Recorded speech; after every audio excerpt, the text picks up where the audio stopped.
balun. Menyajian na permun bagah, menyajian na permun bak bek na duk le nambah bidangan bai duk gom tu. Kita mentang kat mahalun sedau orang yang musibah. Lun dari segi kujak kena ku minta rezeki kepada anak permoh. Nyawa kepada Allah jaga julun hana mati dah hana patah-patah. Mak tingkat duka tapanya putu. Patah putu tidaknya tapanya. Jadi nyodun lagi rai tak pak rawana. Kanda hujat rawana. Ngepromun biu kan sikula kan mi sikula kan mi ya pegat. Kan mi lan didikan ru bangun dulu anji ja.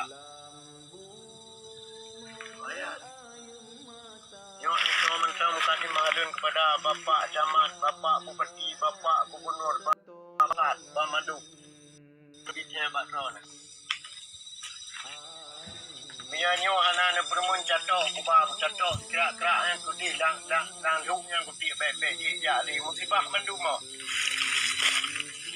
Oh, nebah dan adu.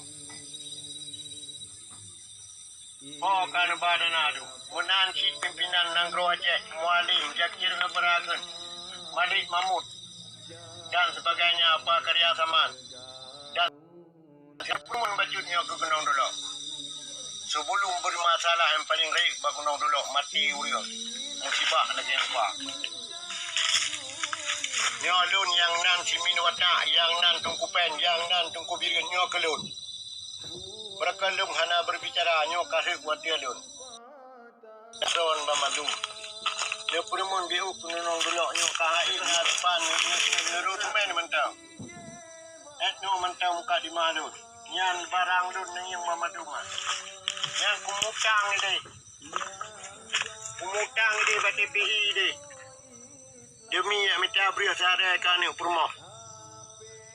Buat jika lewat orang gujak. Nyu kenyua. Nyu mentang muka di mah. Assalamualaikum warahmatullahi wabarakatuh.